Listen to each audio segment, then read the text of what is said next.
One of Us is a dialogue podcast profiling people in and around the Diocese of Wilmington. It also appears in writing in the print edition and online at thedialogue.org. The featured subject could be someone who works behind the scenes at your church or school, volunteers at the parish, or is a regular churchgoer or longtime parish member. Do you want to suggest a person to be profiled? My name is Joseph P. Owens, and I'm editor and general manager here at The Dialogue. Drop me an email at jowens@thedialogue.org or call 302-295-0695 if you have a suggestion for an interview subject. And I have a suggestion this week that we break protocol here at One of Us. We've done it for about 6 years and probably about 150 interviews, and we've not yet had a single priest or member of the church administration. We've had some church-related people, but it's mostly been about parish members and that kind of thing. And we're going to snap that streak today because we're so excited about Pope Leo XIV, and also to have the opportunity to talk to one of our prominent church leaders, Father Joseph W. McQuaide IV, who is Vicar General, he's Judicial Vicar, sorry. Thank you. That's not a promotion I'm looking for. Judicial Vicar. He's Chancellor. He's Rector at Cathedral of St. Peter, and he's pastor at St. Mary's and St. Patrick's in Wilmington, and I'm sure I missed something. That's enough. But thank you, Father, for joining us, because we know that you were schooled in Rome and that you're very familiar with Rome, and could do a good job telling us about our new Pope. I hope so. Like the rest of the world, I discovered the news in real time when Cardinal Mamberti walked out onto that loggia and announced a name that I would not have expected. But as soon as he said Robertum Franciscum, I knew what was coming next was Prevost. And so I spent these past couple days, like everyone, tuned to the news, trying to learn as much as we can about our new Holy Father. Yeah, it's not going to matter because they won't use the name anymore, but I've heard people pronounce it Provost and Prevost. Not sure how it's actually pronounced. It's a Chicago name, I guess. Well, actually, it's French. So his dad has French and Italian heritage. His mom has Spanish heritage through Louisiana, so some Creole heritage there as well. Yeah. So I think it might be Prévost would probably be closest to the original French, but might be. Who knows how they do things out in Chicago? It's Leo now, right? Exactly. Leo XIV. So, Father, what can you tell us about Pope Leo XIV? I know it's only been a few days, but you probably knew who he was anyway. I knew the name, right? Unlike some of the other American cardinals who had been around in the U.S., and so they've been present, like Cardinal Dolan and Cardinal Gregory were with us here in Wilmington when Bishop Koenig was ordained. Right.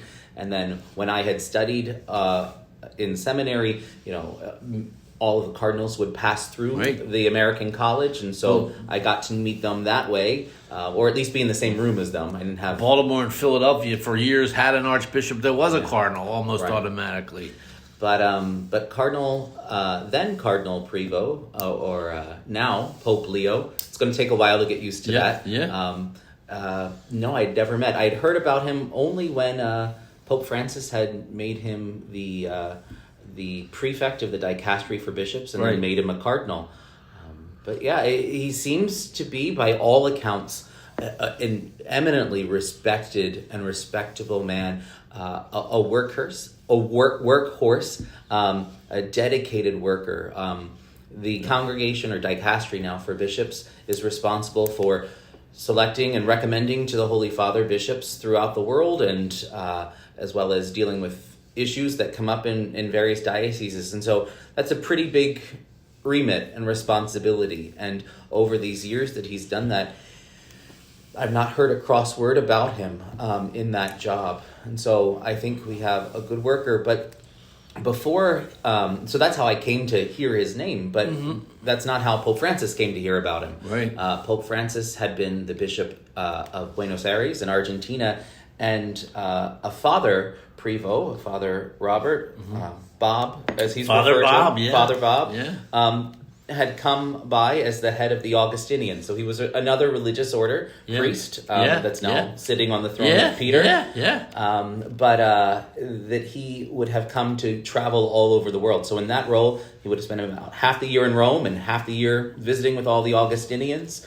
And so even from his first time coming out on the loggia, he quotes from a sermon of St. Augustine, with you I'm a Christian, but for you I'm a bishop. So here's a man who sees himself as fulfilling a role for us, which St. Augustine says is a terrifying thing, but he's consoled by the fact that he's with us. Right. That he's one of us, even if I can steal your... He is one of us. Podcast, Absolutely. That he's one of us. He's a Christian. And so a deep believer, to hear his first homily in the Sistine Chapel to the cardinals, to speak about the centrality of Jesus and our need to then not just fall in love with him, but speak of that love to others is great. And my dusty knowledge of church history, Augustine was the son of St. Monica? Monica. Yeah. Right. And that's where we get the millions of Monicas, right? We do. So we have that millions of Monicas at my parish that prays for their sons to return. And Monica did, and Augustine came, and centuries later, Father Bob came to serve in the Augustinians, and now Father Bob is Pope Leo, and we rejoice in that. Did I dazzle you with my church You history, did. Father? Thank you. Very impressed. Is there still a concern, as there was for years? I mean, you always heard people say, I'll never live to see an American pope. Is there still a concern that an American pope could be problematic for the church or the globe? Well, I had said that, and I said that moments before the white smoke, came out. Yeah. I was downstairs in the CFO's office, and he was asking about the possibility of an American pope, and I said, there's going to be no possibility. And in fact, I even name-checked Cardinal Prevost. I said, his name's being floated around as a possible front-runner, but I don't see any path forward for him. Yeah. As Bishop Koenig said, those who know aren't talking, and those who are talking don't know. And so I obviously proved Bishop Koenig right once again. And so that idea of an American as kind of, it would be an impossibility for him to enter the chair of Peter and to be the Pope. Was kind of the thought was, well, America after Second World War, after the end of the Cold War, is really the lone global superpower. And so to have an American as now the head spiritual power, would he be maybe limited in his ability to call America to task, as John Paul did in the lead up to the war in Iraq, and to be that conscience.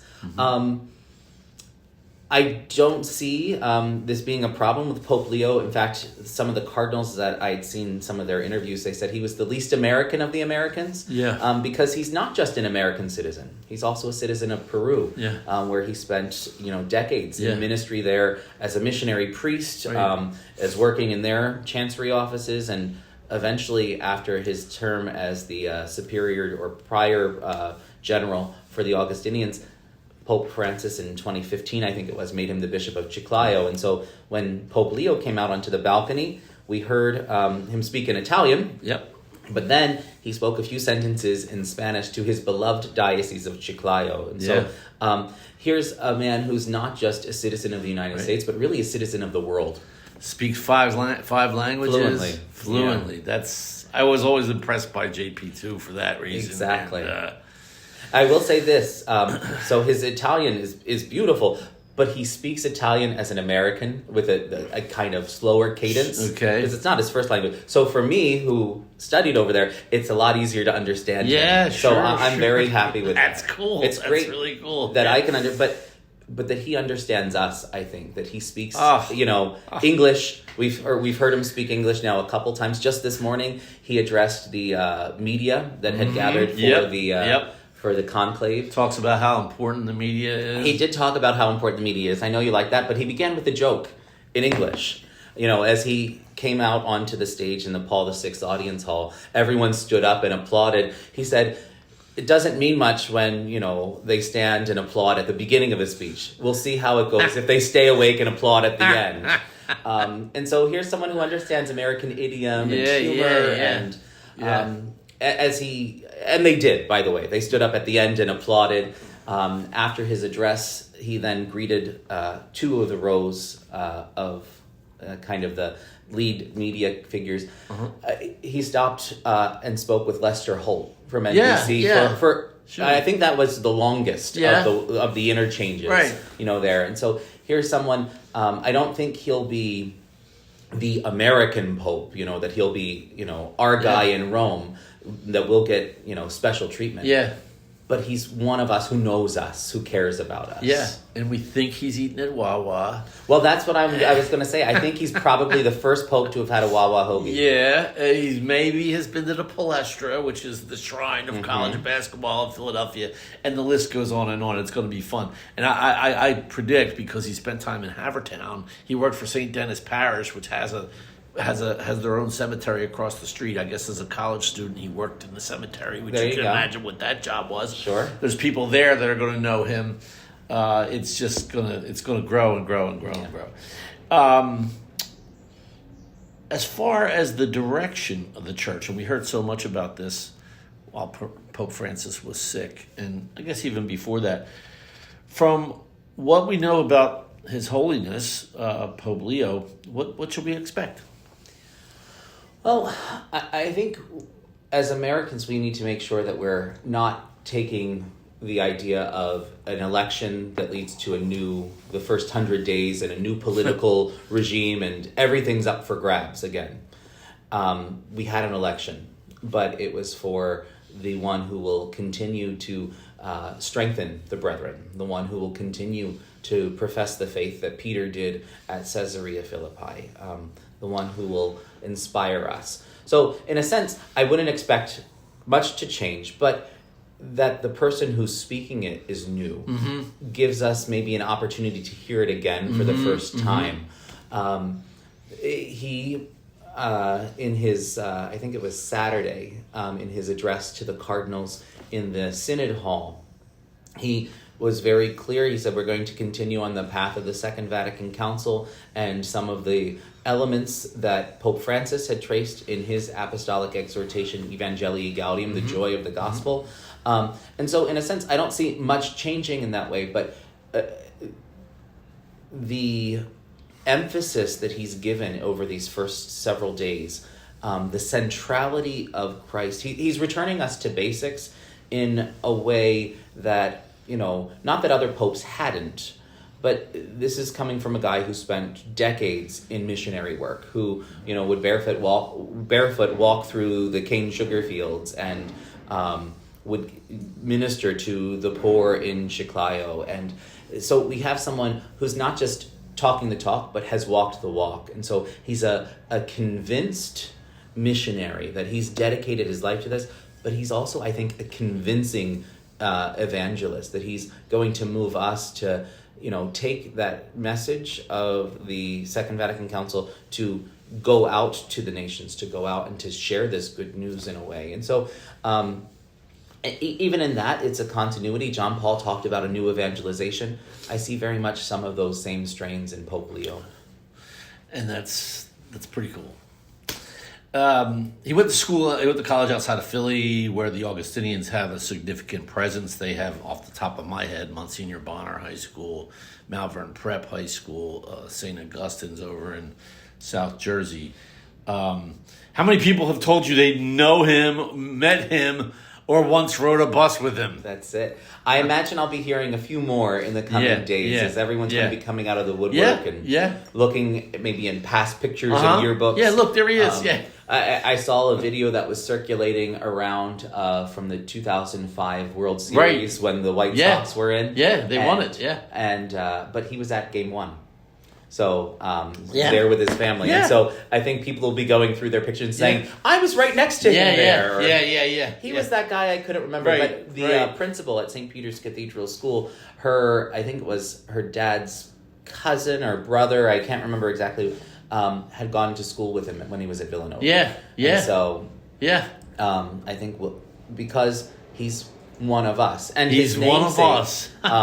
right? A few years ago, not a few years ago, 14 years ago, we changed the creed, the translation that we say at Mass, and we added that word consubstantial with the Father, one in substance. I've never been a big fan, but we can talk about that later. Well, I'll tell you who was a big fan. Pope Leo the Great, Leo the First. Yes. But he said, not only is Jesus consubstantial with the Father, that he's of the same stuff, but he's also consubstantial with us, that he's one of us. And so I think Pope Leo is going to be able to not just bring us that we're going to find that affinity for him because he was here, because he knows the Blue Root and all the rest. No doubt about it. Absolutely. He knows the Blue Root. That's exactly right.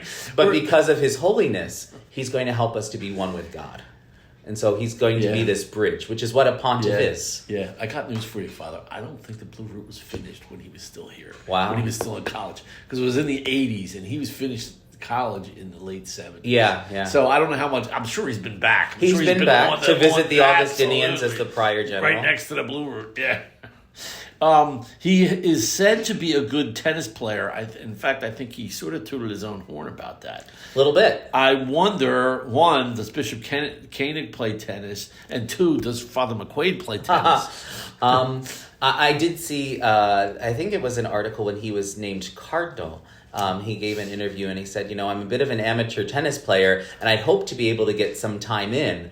I don't know how much time he was able to get as the Cardinal Prefect of the Dicastery for Bishops, but I imagine his schedule's a little busier now that he's the Pope of Rome. I don't know that Bishop Koenig plays tennis regularly, and I certainly don't, but if Pope Leo called me up, I would get a racket. I would figure out what I needed to do to be on that court. I have a racket. I'll borrow it. Going to Rome this summer. I'm hoping I can use some of my connections to maybe get a little quickie match. There you go. I'm a really poor service player, but I have a pretty good ground stroke. So at the American College in Rome, there are tennis courts. We can get him to come over. Hang out over there. We'll have to work on that, Father. Let me just say this, I guess, to close out here more or less. But so when I was born, dating myself, John the 23rd was Pope. Pretty significant papacy, yes. We seem to have come full circle since then. That's my editorial input. What do you mean, full circle? Well, I mean, there were lots of changes. And then there sort of came around where there weren't as many, or some of those changes changed. And then Francis kind of brought us back into that swing again. Okay. That's what I'm saying. Francis as a continuation of John the 23rd. I see similarities there. So, when you were born, it was John Paul II who was Pope. Yeah. How has the Church changed since then, and how much change can we expect in the next decade or two? It's kind of the same question we already asked you. But. Sure.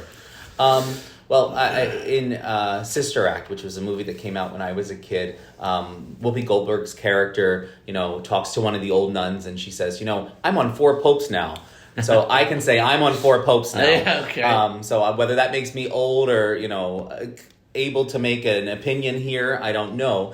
But I think part of the reason why Pope Leo took the name that he did, he told the cardinals that on that Saturday address to them in the Synod Hall, again, that I mentioned earlier, because Pope Leo the 13th, so Pope at the turn of the 20th century, was addressing a changing world with the Industrial Revolution and workers' rights and, labor and all of the rest. And so he sees himself, Pope Leo the 14th, our Holy Father, sees himself very much at a similar time. And so I wouldn't say that the change is in the Church. The Church certainly will adapt and continue to preach the gospel as we have for millennia at this point. In fact, this year is the 1700th anniversary of the Council of Nicaea, where that Nicene Creed comes from.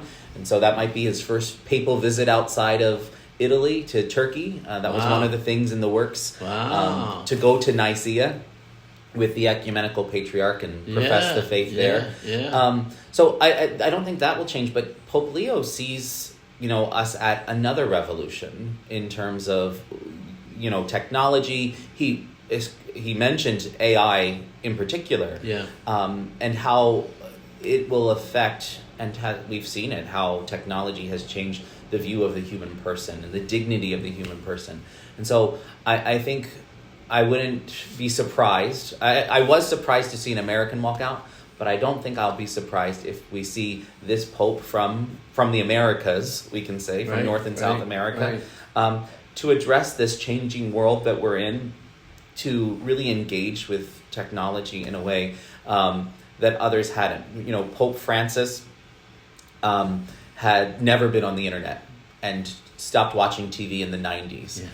As my friend Father Solomon says, I would love to know what the last thing that he watched on TV that led him to click it off and say, that's it, I'm done.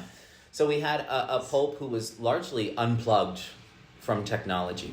And before that, you had a great intellect and scholar who was more at home in the world of books, even though he's the one that started the papal Twitter account and all the rest.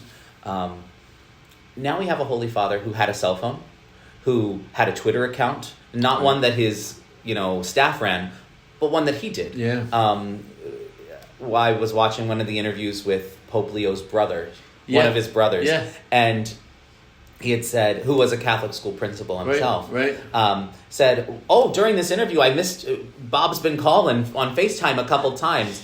And so he called him back while the camera was filming. And he's like, you mean they're there right now? Exactly. Pope Leo was not too keen. I imagine in the next phone call... Let's not do that again. Exactly. There might be some new papal protocols. But we have a Holy Father who's conversant, who speaks not just our language of English, but who has lived in our world. And so I think that he'll be able to speak to this changing world, this revolution that we're in the midst of. And it's going to be something to stay tuned for. I'm very excited. It's exciting, Father. For this new Leonine era. Yeah.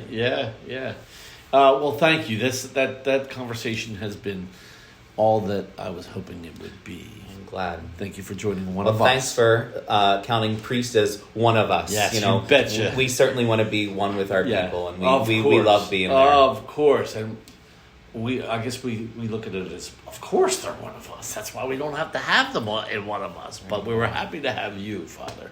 And thank you for joining one of us. A profile on people who support the church in the Diocese of Wilmington.